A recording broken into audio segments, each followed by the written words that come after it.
Hello, I'm Brigantia Blackbird of the Blackbird Grimoire. Welcome to the daily forecast for Tuesday, September 17th, 2024.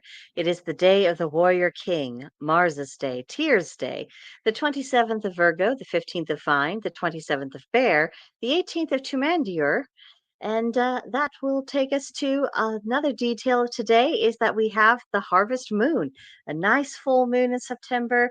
And I thought I would bring to you not only that gorgeous piece of artwork, which I found on Pinterest, of course, which I think really does encapsulate the whole feel of the harvest, but I also want to show off this harvest moon spread because full moons are always a good opportunity for us to do a bit of deeper divination and just look inward and kind of contemplate and plan out our next move.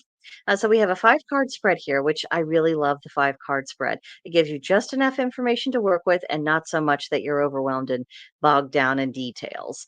So the first card asks you what has come to fruition. And then the second, what energies do you have stored? The third, how can I best deal with this abundance, best use this abundance rather? Number four, how do I manage my stores? And number five, what to be aware of when using my stored energies. So, this is a nice thing to think about, particularly at this time of year, because we're going to be moving into a much cooler segment of the year. And honestly, that just takes a lot more energy. It takes a lot more energy physically because your body has to work harder to stay warm, particularly if you're spending any significant period of time outdoors. And just generally, it's going to take us, a different kind of toll psychologically. We're functioning very differently, and it's a good idea to just look ahead and think about, okay, do I really have this all planned out? And of course, with Virgo season, that's when we really focus on these things. What do we have planned out? So let's look at the rest of astrology for today. The sun is in Virgo, mutable earth, representing industry. The moon begins the day at second quarter Pisces, mutable water, representing intuition. Then at 9:34 p.m. Central Time, that's when we get that glorious full moon, that harvest moon. Mercury is in Virgo, mutable earth, representing linguistic skill. Venus is in Libra, cardinal air, representing harmony. Mars is in Cancer, cardinal water, which is seeking security. Jupiter is in Gemini, mutable air, representing questing. Saturn is retrograding in Pisces, mutable water, which is to redefine dreams. Uranus is retrograding in Taurus, fixed earth, representing rebellion. Neptune is retrograding in Pisces, mutable water, which is spiritual awakenings. And Pluto is retrograding in Capricorn, cardinal earth, representing transformations. And then for the retrogrades, remember for Saturn, reclaim your authority. For Uranus, reconsider how you rebel. For Neptune, reclaim your magic. For Pluto, reclaim your ability to regenerate. And for Chiron, restore heroic spirit. So the moon phase, of course, is full now. That means manifestation and transformation. The big moon rituals that we do tonight is the night. As it is in a Pisces moon, do remember your dues of creative pursuits, meditation, listening to your intuition.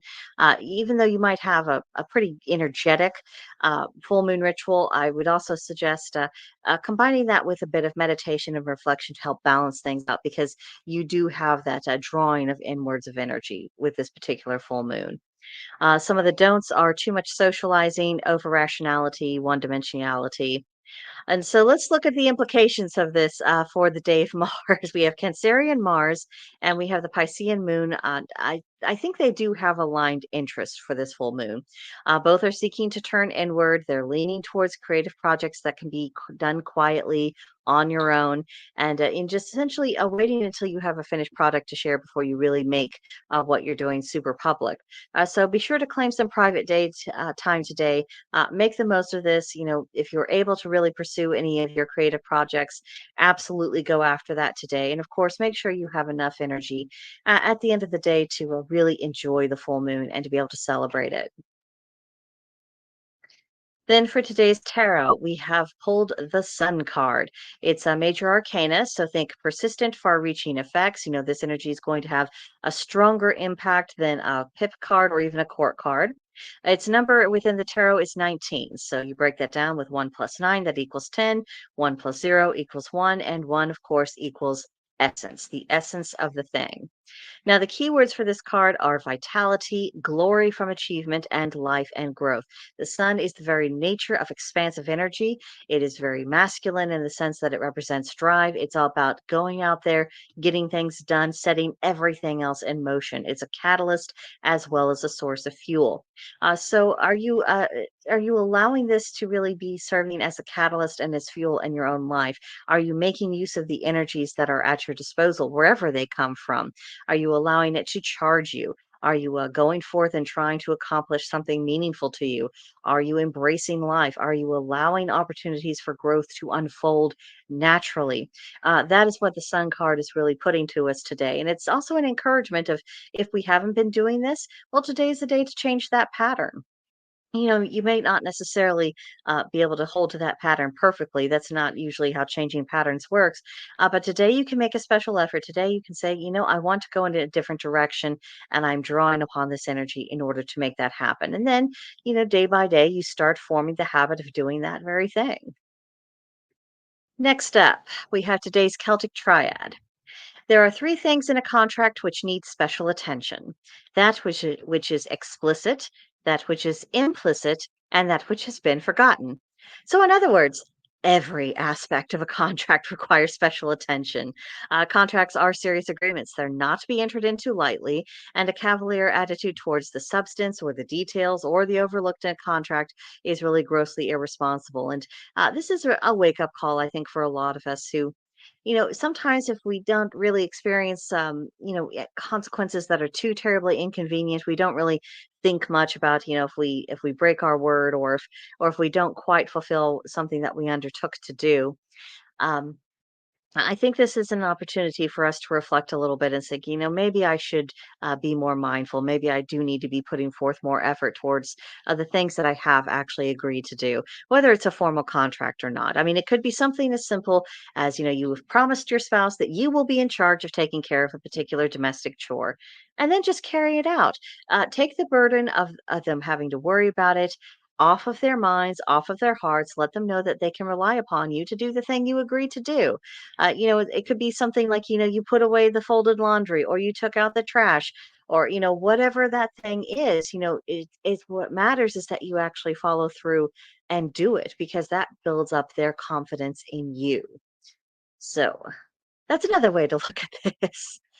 Now, for today's magical correspondences, they are on the theme of endings. For this, the color is gray, the plant is comfrey, the animal is the albatross, and the crystal is quartz. Now, at the bottom, you'll notice that I typed endings are sacred, and I truly do believe that. When something has come to its natural, logical conclusion, the thing isn't to forestall the ending. It isn't about preventing the ending. It isn't about trying to make the ending unhappen or start things in the old chapter up all over again. It's really calling upon us to acknowledge what is taking place, that something has come to a close. And that's what it was intended to do. That's what it was meant to do. That's what it must do. And trying to go back to an earlier stage of things, that's going to be very self defeating. It can be extraordinarily counterproductive. It can get you stagnating and stuck in the past as opposed to moving along with the present and actively constructing your future. So when something has come to an end, it could be a job, it could be a relationship, it could be an aspect of your spiritual life that has run its course and now you're going on to something else, perhaps completely uncharted territory. Whatever has ended, allow it to end. You can mourn, you can take some time for acceptance, but acknowledge the fact that it is done. Then for today's practice, you are the captain of your soul. Do you act accordingly? It's one thing to say it, plenty of people do, but when it comes down to actions, that's when a lot of us really start to fall short. And this even includes people who are usually pretty good about this. We all have our moments of weaknesses when we're, perhaps being a bit whiny, kind of dwelling on things instead of doing something productive. It happens. So if you're needing to essentially reclaim your self sovereignty, this would be a good day to actually do that. Then you might list the benefits of your natal Mars sign compared with our current Mars position. Mars in Cancer is not comfortable for the vast majority of people. It puts them in perhaps a passive aggressive, a whiny, or just not. It's just not the most exultant of placements, to be sure. Now, my natal Mars is Cancer, so everything that everyone's experiencing now with that pressure on them, welcome to my interior world. That's how I feel all the time. That's my natural state of being of it's a little bit more of that power behind the throne kind of energy, and it takes a lot of effort to get beyond some of those limitations to actually focus on goals and get them accomplished in a timely fashion, whether or not you're necessarily feeling like it. And I'll be honest, because of that Mars and Cancer, that does make it easier for me to say, well, perhaps I'll do that tomorrow, and sometimes I do. But it's about keeping it under control, not wholly getting rid of it. So for everyone else, I understand it's not a comfortable time for you. Uh, it feels so normal for me. I have some coping skills, so if any of you are feeling a little extra pressure, go ahead and tell me about that in the comments. Maybe I'll have some kind of insight for you or strategy that you could try to make it a little bit more bearable. Because if you have Mars in, say, Aries or Leo or Sagittarius or any other sign at all where Mars actually feels happy, this is probably going to be a very challenging time, and that could be one of the benefits that you list about how your own placement is about. You can really forge ahead. You can really get some things done.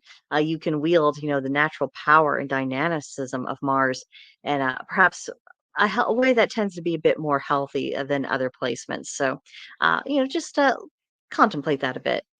And then next up, we have the solar plexus chakra. It requires willpower to break bad habits. What bad habits do you need to break? We all have them to varying degrees, some more serious than others. But if we're going to break them, it is going to be involving us drawing upon that energy from our solar plexus chakras. Then today's hermetic principle is vibration. Vibration, vibes, the mood. What kind of mood are you detecting in the ether? How is that manifesting on our mortal plane? And then for the witch's pyramid, the south wall, which is associated with the fire element and drive. What ambition is eating away at you? I'm sure there's something you really, really want and really, really want to accomplish, but for whatever reason, you either haven't done it yet or you're not taking steps to do so, but it's still gnawing at you. So, what is that thing? And is today the day when you start addressing that issue? And then for today's journal prompt, describe your ideal autumnal dinner party, whether it's formal or informal, indoors or outdoors, whatever you can dream up, from the setting to what foods you serve to what guests you invite. Just how do you want to show hospitality? What experience do you want to create for people, I should say? So that is what I will leave you today. Have a magical day. If you are interested, you can follow the Blackbird Grimoire on both YouTube and Rumble. And of course, you are welcome to join us at the Oak and Elder Witchery on Gilded. There will be a link in the description. But I think that does it for today, and I will see you guys in the next one. Bye for now.